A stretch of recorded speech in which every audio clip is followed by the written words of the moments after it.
Normally जो ENT problems होते हैं ये नॉर्मल वायरल इन्फेक्शन होते हैं। वायरल इन्फेक्शन के बाद फिर सुपर एडेड इन्फेक्शन होने के बाद वो इन्फेक्शन आयुष्मान जो पीएमजे योजना है ये हम लोग पिछले 1.5 साल से संचालित कर रहे हैं। इससे काफ़ी गरीब मरीज जो हॉस्पिटल में इलाज नहीं करा पाते हैं या आर्थिक कमजोरी की वजह से जो इलाज नहीं करा पाते उनका बहुत ही अच्छा इलाज हो रहा है यहाँ पे। आपने बहुत ही अहम सवाल पूछा है। आजकल हम लोग जो देख रहे हैं जो यंग एज में हियरिंग लॉस की संख्या बढ़ते जा रही है, उसका सबसे प्रमुख कारण है 120 डेसिबल के ऊपर जो साउंड जाता है तो उससे कान पे प्रभाव पड़ता है। अच्छा, जिसको डीएनएस बोलते हैं, नाक की हड्डी टेढ़ी हो जाना, क्या आपके इसमें क्षेत्र में उस हड्डी में सुधार लाया जा सकता है सर्जरी से या फिर दवाई का प्रॉब्लम हो गया, नाक से सांस नहीं आ रहा है, तो वैसे पेशेंट्स में हम लोग सेप्टोप्लास्टी सर्जरी करते हैं। भारत सरकार ने आयुष्मान भारत कार्ड गरीबों की इलाज से जुड़ी हुई सुविधाओं के लिए तैयार किया है, लेकिन कमोबेश अभी भी बहुत सारे अस्पताल ऐसे हैं जहां पर आयुष्मान भारत कार्ड एक्सेप्टेबल नहीं होता है, जिसकी कई समस्याएं झेलते हैं मरीज। लेकिन भागलपुर में मॉडर्न ईएनटी जो हॉस्पिटल है, जो रिसर्च सेंटर भी है, और इस अस्पताल की एक बड़ी खासियत ये है कि इसे national accreditation for hospital and health care, ये ऐसी सर्टिफिकेट होती है जो कि मेडिकल के क्षेत्र में बहुत कम अस्पतालों को मिल पाती है, लेकिन मॉडर्न ईएनटी को मिला है और यहाँ पर आयुष्मान भारत कार्ड भी एक्सेप्टेबल होता है। इसलिए मरीजों को इस बात की चिंता नहीं है कि कान, गला और नाक से जुड़ी हुई कोई भी गंभीर बीमारी होती है और उसे अगर एडमिट भी होना पड़ता है तो आयुष्मान भारत कार्ड यहाँ पर एक्सेप्टेबल होता है। हमारे साथ डॉक्टर आशुतोष कुमार जी हैं जो कि ईएनटी हॉस्पिटल को संचालित करते हैं, चलाते हैं। इनके पिताजी भी बहुत मशहूर डॉक्टर भागलपुर के रहे हैं, डॉक्टर एसपी सिंह, जो जवाहरलाल नेहरू मेडिकल कॉलेज अस्पताल में बहुत दिनों तक एचओडी भी रहे और अपना निजी प्रैक्टिस भी करते रहे। उनके ही पुत्र हैं। आशुतोष जी, सिटीजन टाइम्स में आपका बहुत बहुत स्वागत है। पहले धन्यवाद। चूँकि प्रधानमंत्री ने जिस उद्देश्य के साथ में आयुष्मान भारत कार्ड को लोगों के बीच पहुँचाया, उसकी एक बड़ी जिम्मेदारी एक ब्रिज की तरह काम अस्पताल भी करता है। आपके यहाँ आयुष्मान भारत कार्ड कितने सालों से एक्सेप्टेबल है, स्वीकृत है? ये आयुष्मान जो पीएमजे योजना है ये हम लोग पिछले 1.5 साल से संचालित कर रहे हैं। इससे काफ़ी गरीब मरीज जो हॉस्पिटल में इलाज नहीं करा पाते हैं या आर्थिक कमजोरी की वजह से जो इलाज नहीं करा पाते उनका बहुत ही अच्छा इलाज हो रहा है यहाँ पे, और मुफ्त में हो रहा है, पूरा कैशलेस इलाज है। तो ये सरकार की तरफ से बहुत ही अच्छी पहल है ताकि इससे बीमारी जो है पेशेंट का ज़्यादा देर तक टला ना रहे और बीमारी का कॉम्प्लिकेशन ना हो और पेशेंट अच्छे से रिकवर करते हैं। और सर्जरी हम लोग वर्ल्ड क्लास सर्जरी करते हैं यहाँ पे। अच्छा, इसके प्रोसेस में क्या किसी तरह की कोई दिक्कत होती है, परेशानी होती है, और इलाज किस तरह से होता है? जैसे मान लेते हैं कि कहते हैं 1 साल में 5 लाख रुपए तक खर्च एक मरीज पर कर सकता है आयुष्मान जो कार्ड धारक होते हैं, वो कैसे कैसे इलाज होता है, थोड़ा फंक्शनली बताएंगे? ये जो आयुष्मान योजना है ये एक परिवार को 5 लाख तक का इलाज उनके सदस्यों के सबके लिए होता है। तो हर जितने लोग हैं सबके लिए 5 लाख तक का मुफ्त कैशलेस इलाज होता है, जो सूचीबद्ध निजी अस्पताल हैं उसमें होता है, और सरकारी अस्पताल में भी इस योजना का लाभ ले सकते हैं। इसमें जो मरीज जिनका मान लीजिए हमारे यहाँ जो कान, नाक, गले से रिलेटेड पेशेंट आते हैं तो सबका पैकेज निर्धारित है, तो उसी 5 लाख में उनको कट के होता है। अगर वो इलाज यहाँ कराए तो उस पैकेज में ही कट जाएगा, फिर वो 1 साल बाद फिर वापस वो रिन्यू हो जाता है 5 लाख। अच्छा, 5 लाख हो जाता है। अच्छा, आपके अस्पताल को जैसा मैं देख पा रहा हूँ पीछे एक बोर्ड लगा हुआ है, national accreditation board health care hospitality, इस तरह के बोर्ड हैं। ये बहुत ही कम अस्पताल को मिलता है। जी। आपके अस्पताल में ऐसी क्या चीज़ें मेडिकल बोर्ड ने पाया या फिर इस के जो एक्सपर्ट हैं क्या पाया जो ये इस तरह की सर्टिफिकेट जारी उन्होंने की है? क्या खासियत है आपके अस्पताल? इस तरह की सर्टिफिकेट उन्हीं हॉस्पिटलों को प्राप्त किया जाता है, दिया जाता है जिन पे जो बेसिक मापदंड हैं। जैसे हमारे यहाँ ईएनटी सर्जरी से रिलेटेड जो सारे जो क्राइटेरिया को फुलफ़िल करते हैं, जैसे नॉर्मल ईयर सर्जरी होता है, हमारे पास आईसीयू का फैसिलिटी है, ओटी का है, मॉड्यूलर ओटी है, माइक्रोस्कोप, एंडोस्कोप, डिब्राइडर, जो लेटेस्ट इंस्ट्रूमेंट हैं वो ईएनटी के स्कोप में जो आते हैं, अगर हम लोग उस मापदंड को पे चलते हैं, उसको अगर पार करते हैं तो वो सर्टिफिकेट उन्हीं को मिलता है। बेसिक जो स्टाफ का, नर्सिंग स्टाफ का जो मिनिमम क्वालिफ़िकेशन होता है, ऑडियोलॉजिस्ट जो हैं, सब कुछ रहता है, तभी उन हॉस्पिटलों को मिलता है। वो सारी चीज़ें यहाँ पर फुलफिल पाया, बेहतर पाया, वो मिला, तो उसी बेसिस पे हमें एनएबीएच का मिला है। वो क्वालिटी केयर होता है जिन हॉस्पिटलों को मिलता है, उनका ये मतलब होता है कि those hospital have quality care, तो उन्हीं हॉस्पिटलों को वो दिया जाता है। अच्छा आशुतोष जी, यहाँ पर आपके पिताजी भी बैठते हैं, डॉक्टर एसपी सिंह, बड़ा मशहूर नाम है एनटी डिपार्टमेंट में, बहुत प्रतिष्ठित नाम भी है।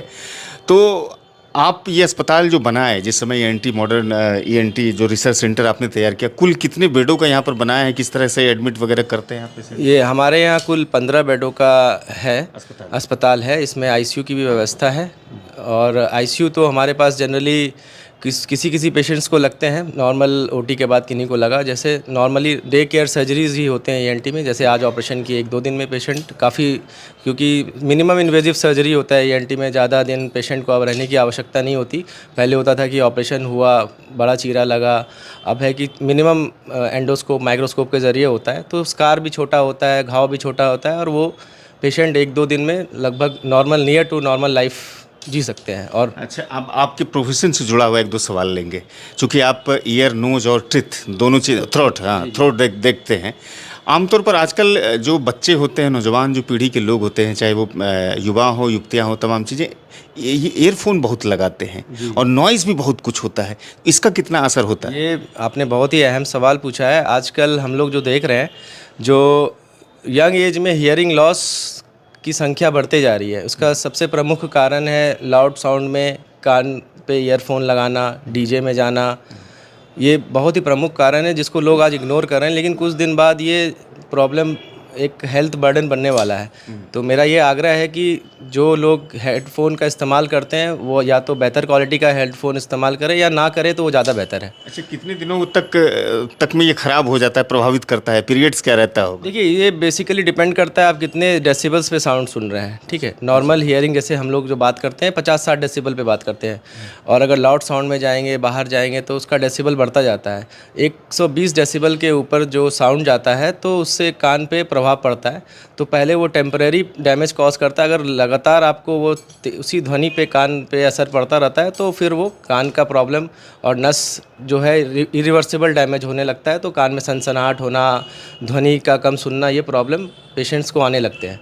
अगले सवाल की तरफ बढ़ते हैं। कान से निकलना, कान बहना, जिसको मैं बात बोलते हैं, जिसको आमतौर पर हम लोग बोलते हैं कान आपका बहने लगा, और नाक से भी खून निकलने लगता है, नाक से भी खराश आती है, खून निकलती है। अक्सर देखा जाता है कि जो बैसाख का सीज़न होता है, गर्मी का सीज़न होता है, उस समय कोई बाइक चला रहा हो या फिर बहुत देर तक पानी अगर नहीं चेहरे पर डाला हो, तो ऐसी सूरत में उस तरह की चीज़ें होती है।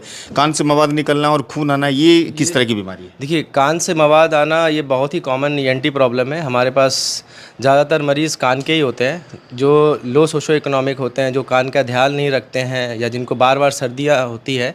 तो वैसे पेशेंट में होता है कान और नाक की नली जुड़ी रहती है, नाक का इन्फेक्शन कान में जाता है, फिर कान में मवाद बनने लगता है, फिर कान का जो पर्दा होता है वो फट जाता है, जिसकी वजह से मवाद आने लगता है। उसके वजह से कान में हियरिंग लॉस होगा, सुनाई कम देगा, बार बार मवाद आना, ये प्रॉब्लम होता है। तो ऐसे पेशेंट्स में जनरली ये है कि जब भी सर्दी हो तो तुरंत दवाई लेना है, कोल्ड चीज़ों का इस्तेमाल कम करना है। ऐसे पेशेंट नॉर्मली एलर्जिक होते हैं, जिनकी वजह से कान से बार बार मवाद आना, सर्दी खांसी प्रमुख कारण होता है, उसी के बाद कान बहता है। अच्छा, जिसको डीएनएस बोलते हैं, नाक की हड्डी टेढ़ी हो जाना, क्या आपके इसमें क्षेत्र में उस हड्डी में सुधार लाया जा सकता है सर्जरी से या फिर दवाई से? जी बिल्कुल, हम लोग जो सेप्टोप्लास्टी सर्जरी बोलते हैं, जो डीएनएस, जो डिविडेड नेजल सेप्टम, नाक की जो सेप्टम होती है वो नॉर्मली जो है कभी कभी टेढ़ी हो जाती है, किसी वजह से कभी कभी किन्हीं का आकार वैसा ही होता है जन्म से, या जिनको सांस लेने में तकलीफ़ होती है उसकी वजह से साइनस का प्रॉब्लम हो गया, हेडेक का प्रॉब्लम हो गया, नाक से सांस नहीं आ रहा है, तो वैसे पेशेंट्स में हम लोग सेप्टोप्लास्टी सर्जरी करते हैं। तो वो दूरबीन से किया जाता है, बिना कोई चीरा का किया जाता है, मिनिमम इन्वेजिव सर्जरी होता है, और इससे पेशेंट को काफ़ी रिलीफ मिलता है, और आगे चल के साइनस का प्रॉब्लम वगैरह भी इसमें सुधार हो जाता है। आखिर में एक सवाल करेंगे, साइनस की बीमारी आमतौर पर सब लोग चर्चा करते हैं, मुझे साइनस है, ये इससे कैसे बचा जा सकता है और इसके उपचार क्या हो सकते हैं? देखिए, साइनस होने का प्रमुख कारण एलर्जी होता है। एलर्जी में जैसे जो लोग धूल, मिट्टी, इनके कांटेक्ट में ज़्यादा रहते हैं, तो नाक में नॉर्मली होता है म्यूकस बनना, म्यूकस जो बोलेंगे कफ बनना, कफ बन के वो साइनसेस में अगर वो रह जाता है तो फिर उसी को साइनस बोलते हैं। तो वैसे पेशेंट्स को होता है जिनको बार बार सर्दी होती है, या जो ज़्यादा कोल्ड एक्सपोजर लेते हैं, या फिर ठंडी चीज़ों का प्रयोग करते हैं, या फिर एसी में जिनको रहने की आदत है, उनको देखते होंगे। बचाव कैसे हो सकता है? बचाव है, या तो आप अगर एलर्जिक हैं तो फिर जो चीज़ से एलर्जी है आपको उससे परहेज़ करना है। ठंडा चीज़ बिल्कुल मना रहता है ऐसे पेशेंट्स में। अगर ठंडा चीज़ का सेवन करेंगे या उनके कांटेक्ट में आएंगे तो नाक से पानी आना, नाक में फिर धीरे धीरे पानी आके फिर वो नाक में पॉलिप मास बन जाता है। एक सवाल अक्सर कहते हैं कि दवा से बचना चाहिए, जाहिर है कि डॉक्टर से भी बचना चाहिए, तभी तो दवा से बच पाएंगे। आमतौर पर अगर गला से या फिर कान से या फिर नाक से जुड़ी हुई कोई सामान्य बीमारी अगर लक्षण दिखाई देते हैं और घर में अगर तत्काल उपचार हो सकते हैं और 2-3 दिनों के बाद भी अगर ठीक नहीं हो पाता, तो कितने दिनों के बाद मरीज को संपर्क कर लेना चाहिए एक अच्छे चिकित्सक से? नॉर्मली जो ईएनटी प्रॉब्लम्स होते हैं ये नॉर्मल वायरल इन्फेक्शन होते हैं। वायरल इन्फेक्शन के बाद फिर सुपर एडेड इन्फेक्शन होने के बाद वो इन्फेक्शन बढ़ता है। तो शुरुआती नॉर्मल जुकाम हो गया तो वो जो घरेलू उपाय जो करते हैं, जैसे गर्म पानी नमक का गार्गल कर लिए, फिर भाप ले लिए, या फिर जो नॉर्मल घरेलू उपाय आपका हल्दी दूध, वो सब भी उसमें भी काफ़ी जो हो जाता है ठीक तो ठीक है। अगर उससे ज़्यादा कॉम्प्लिकेशन लगने लग गया, तकलीफ़ ज़्यादा हो गया, तो फिर तुरंत डॉक्टर की सलाह लेना बेहतर रहता है। बहुत बहुत शुक्रिया, आपका कीमती समय हमारे दर्शकों को मिला, सिटी टाइम्स के दर्शकों को मिला, इसके लिए आपका बहुत शुक्रिया डॉक्टर साहब। जी थैंक यू सो मच।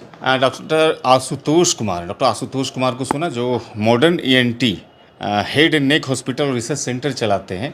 और यहाँ पर एक जानकारी जो डॉक्टर साहब ने दिया है कि आयुष्मान भारत कार्ड एक्सेप्टेबल है। आमतौर पर पैसे की किल्लत के कारण एक अच्छी क्वालिटी का इलाज जो आज नहीं करवा सकते हैं, उनका आप इस्तेमाल कर सकते हैं। और नाक, गला और कान से जुड़ी हुई कोई भी गंभीर समस्या अगर होती है तो आप एक मरतबा अस्पताल आ सकते हैं और यहाँ पर आपके कार्ड को एक्सेप्ट भी किया जाएगा। इस वीडियो को लोगों तक पहुँचाइएगा, साथ में हमारे चैनल को भी सब्सक्राइब कीजिएगा।